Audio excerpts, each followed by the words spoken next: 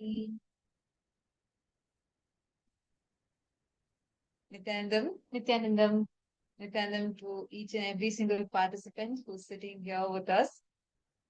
Welcome to the very special season of Paramashivoham, Paramashivoham Level 3 program participants who have logged in here, being here with us. We are here for a very, very, very, very powerful journey ahead, especially this season being the season where we're going to be celebrating the descent of the Avatar.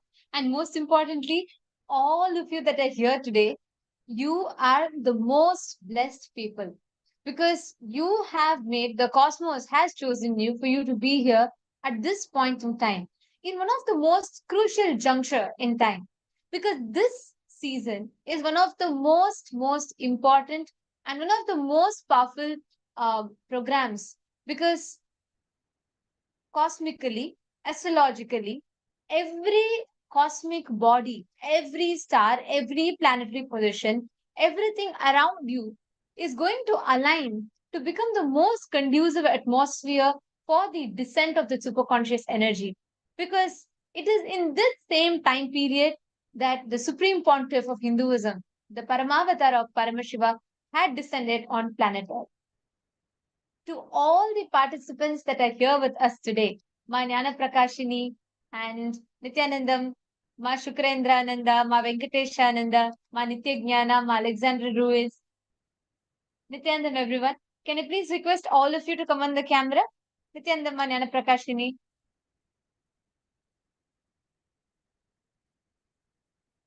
And all the viewers that are watching us live right now on the YouTube, Facebook, all the social media platforms.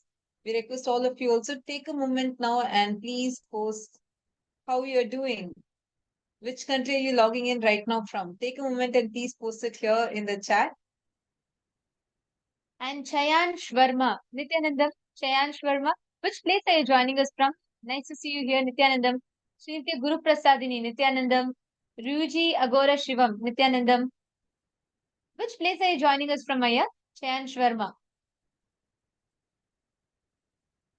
Actually, every one of you that are here with us today, we are very, very excited to present this season of Paramashivoham to all of you. Because time and again, through every program over the course of last year or so, Swamiji has given some of the most important, unique initiations and aspects of superconscious breakthrough, be it in terms of manifesting powers, or all of you who are graduates of Paramashivam level 1 and 2 would by now have been oriented into, understanding the principles of completion, understanding the revelations on the source scriptures of Hinduism. And this program, Paramashivoham Level 3, is not going to limit you just to planet Earth alone. Get ready to discover yourself in all the 14 lokas, in your existence in parallel universes and the higher dimensions of yourself. So, what is going to be so unique in this season? Because we have been having Paramashivoham, I think Swamiji has been conducting this program, Paramashivoham Level 3 program, like an not just level 3, like all the level 1, 2, and 3 as an unbroken program, right? Continuously, we have been having, we had it through the pandemic and we have been having non-stop every single month we have it. And we also have participants who come for almost every single season. From the time they start attending, they come without fail for every season. But what is it that's making this season so special and making it so unique, which is why everybody needs to attend this? Okay, the first and foremost thing is actually in this time, there's a very beautiful verse in the Bhagavatam that describes how when an avatar descends, why is the birthplace of an avatar or the descent of an avatar so important? Is because when an avatar descends, the whole cosmos prepares to hold the energy of that avatar. which means the super consciousness we call God, Supreme, Parabrahma, Parandama, Paramashiva, any that super, the supreme entity that you call it, right? When that God, when that super consciousness descends on planet Earth, everything, every cosmic body, every star, everything has to align. Everything aligns to receive that highest energy. And what happens is, at that point in time, it becomes the most conducive ambience for any human being to experience enlightenment.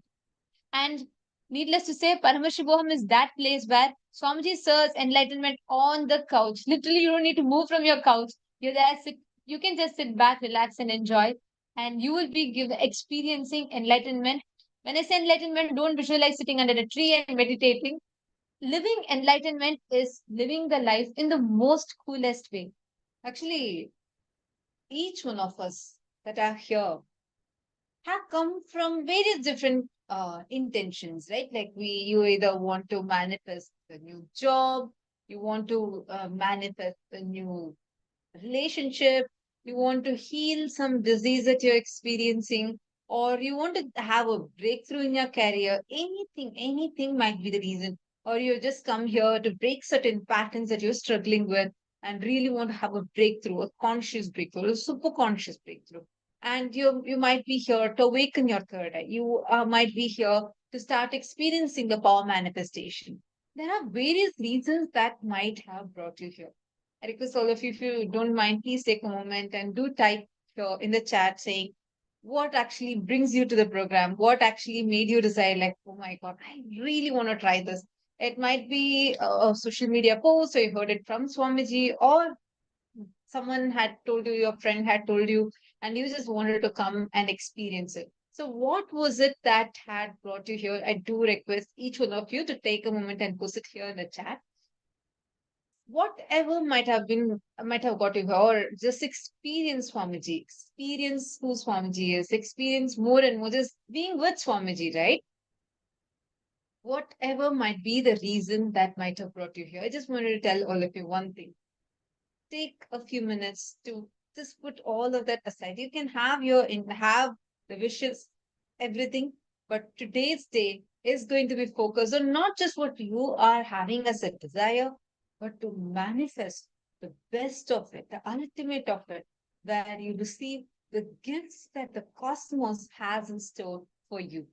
Probably you want health, but in today's sessions, Swamiji is going to manifest not just health, not just the best, amazing enlightenment ways, but eternal life itself.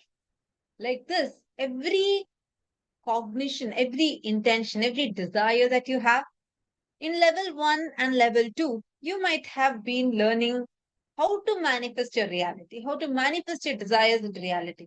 But today in level 3, you're going to be learning something way more advanced, how to use Nada, Bindu, and Kala, vibration, visualization, and frequency to connect with the cosmos and manifest the ultimate reality, not just of what our limited perception can perceive, our limited perception can even wish for, but what the cosmos has in store as a gift for you.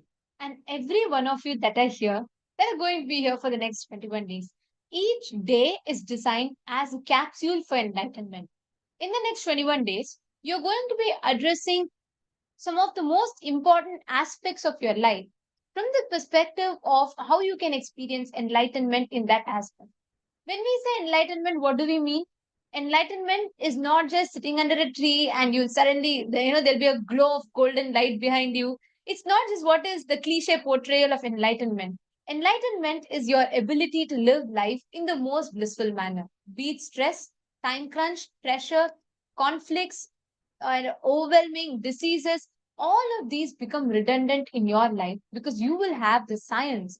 You will have the extraordinary science of how to navigate through your life without facing any crisis, without experiencing any conflicts, without succumbing to any struggles, any pressure in life. That is what Paramashivoham is going to give you. When you come here, you may come with your independent identities. You may come as a banker, you may come as a manager, you may come as a CEO, you may come as a celebrity. You may come from so many different identities, so many different walks of life. You may come as someone who's struggling for your wealth, or you may come as someone who's having too much wealth and you don't know, you just feel so suffocated with it. Any walk of life that you come from, when you go back, when you look back at the end of 21 days, you will not be you anymore. There will be divine radiating through you. So just sit back and get ready for the ride. And when we say the divine radiating through you, understand it will be the best, most advanced version of you, way more than your wildest imaginations of how you want to be. Like, for example, if you have a simple desire, my friends need to like me, my friends should enjoy my presence, and everyone should be very close to me, even if this small desire is there. By being a part of this and transforming yourself from within, simply not just that few of your friends will like you, but you'll become a being that will be celebrated by every single person. You will see how all these ultimate versions of you, the ultimate best manifestations of you, are going to be radiating through you. So let's get ready, let's get started. And Ma Ashni Gujadhar has posted, I see a message, Ma Ashni Gujadhar has posted saying, it's my belief in Swamiji. I believe that this program has changed my life. Wonderful to hear that from you, Ma. And we also have Ryuji Aghora Shivam, who's posted a beautiful message. He said, a deep connection with Swamiji brought me here. It's been the best period of my life ever since I started PSN. And I would say that's a very important point that you shared, because it is the cosmos that chooses you to be here. And Chahan Sharma, you had posted that you joined here from YouTube. And I just wanted to share with you, if you are here, whether you accidentally stumbled upon that Facebook link as you were scrolling through, or Swamiji popped up in your YouTube feed, you are here not by accident. You are here because the cosmos has chosen you to be here, chosen you in specific to be here in this form, in this time, in this space. You are here in the right time, with the right person, in the right space, at the right place, at the right time. Everything is just aligned for you to experience this superconscious breakthrough.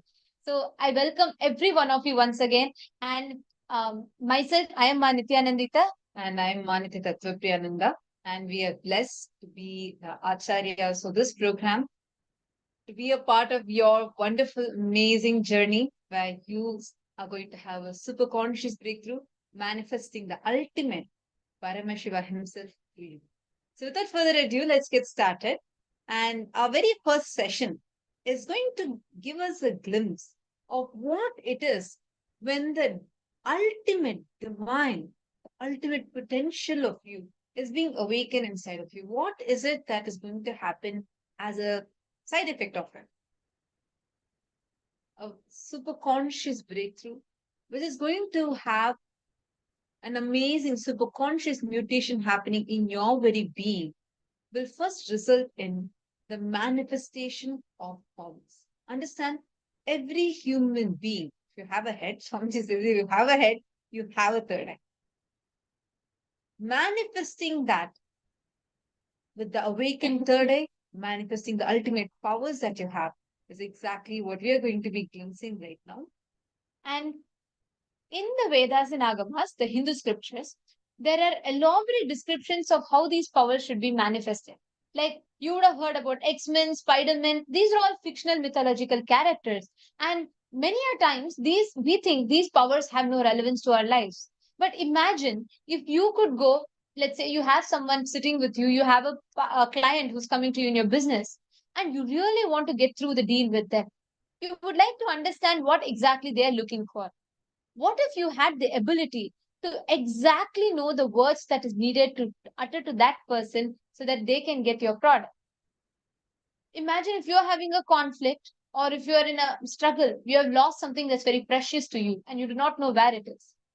Instead of having to go through the whole struggle, what if you had the power, the ability to locate it where exactly it is? Similarly, if you had some issue, like you want to know what is exact reason for certain thing to happen a certain way, why is something not manifesting in your life?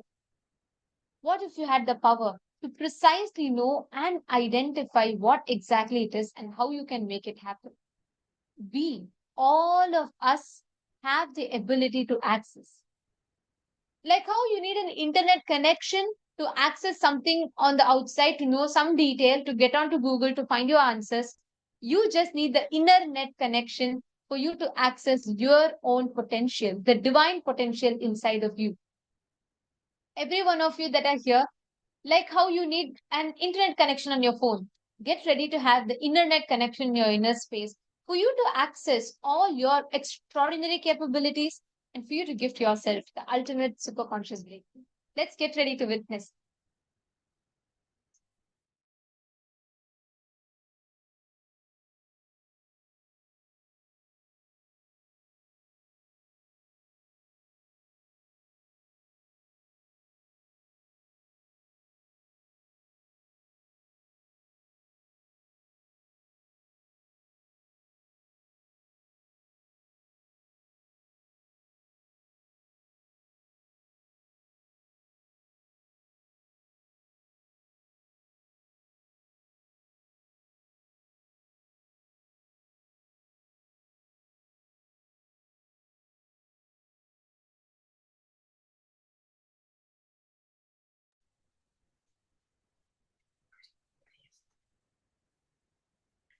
Nithyanandam, everyone.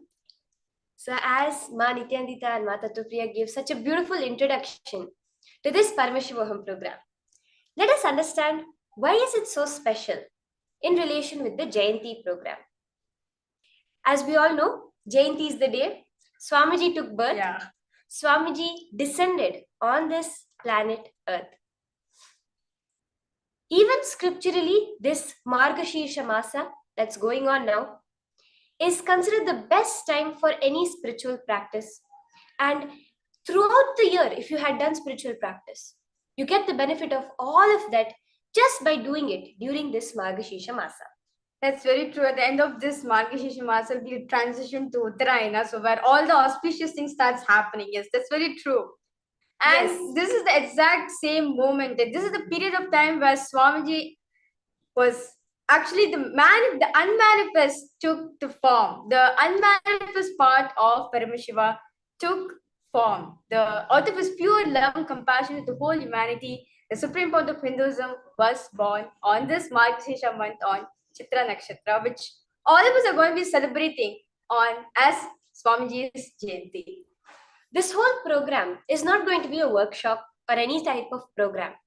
It is going to be the Jayanti Brahmotsava, the celebration of the happening of the avatar.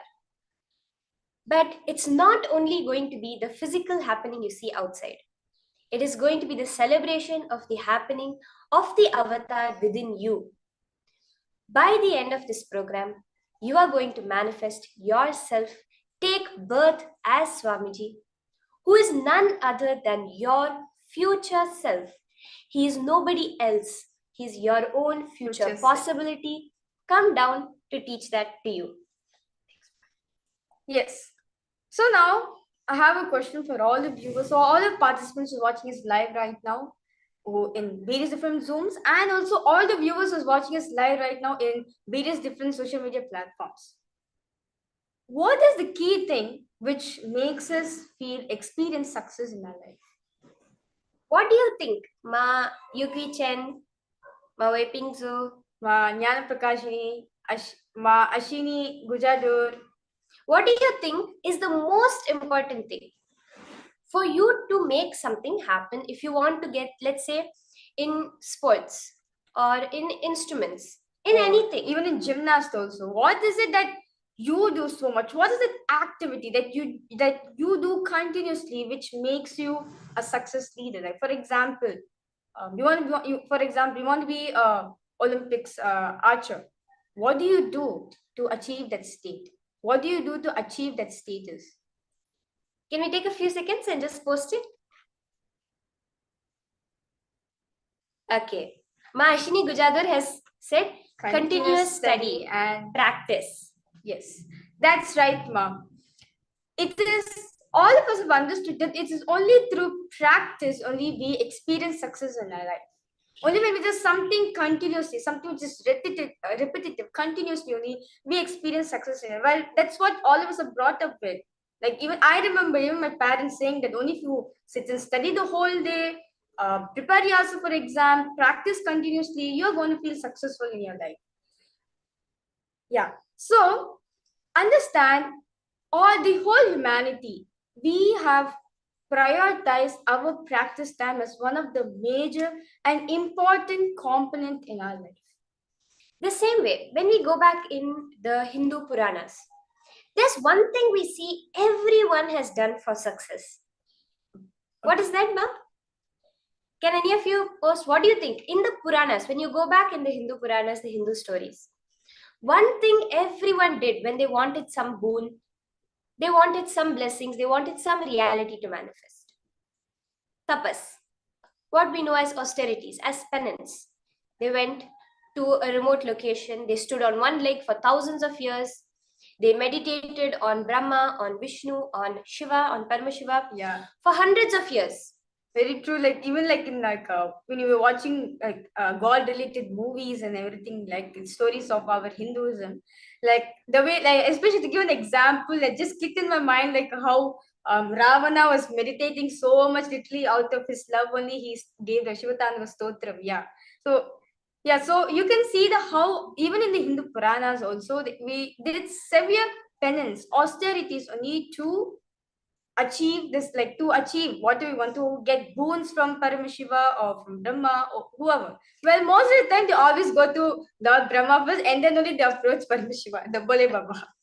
So we also see like a Banasura who played with his 1,000 hands, 1,000 instruments for Paramashiva, and various other incidents. Not just then, even today we see so many sadhus, so many sincere seekers doing penance, doing tapas up in the cold Himalayas with just a single piece of cloth, or burying their head in the ground for weeks together to achieve a certain goal. It may be enlightenment, the ultimate goal, or some other material benefits. Well, in this program, I'm not going to ask all the participants to sit and do any penance or like basically sit the whole day and do some meditation or tapas or anything. No. The Supreme Swamiji has said very beautifully, I have done the tapas for all of you. My devotees do not need to do any tapas at all for themselves.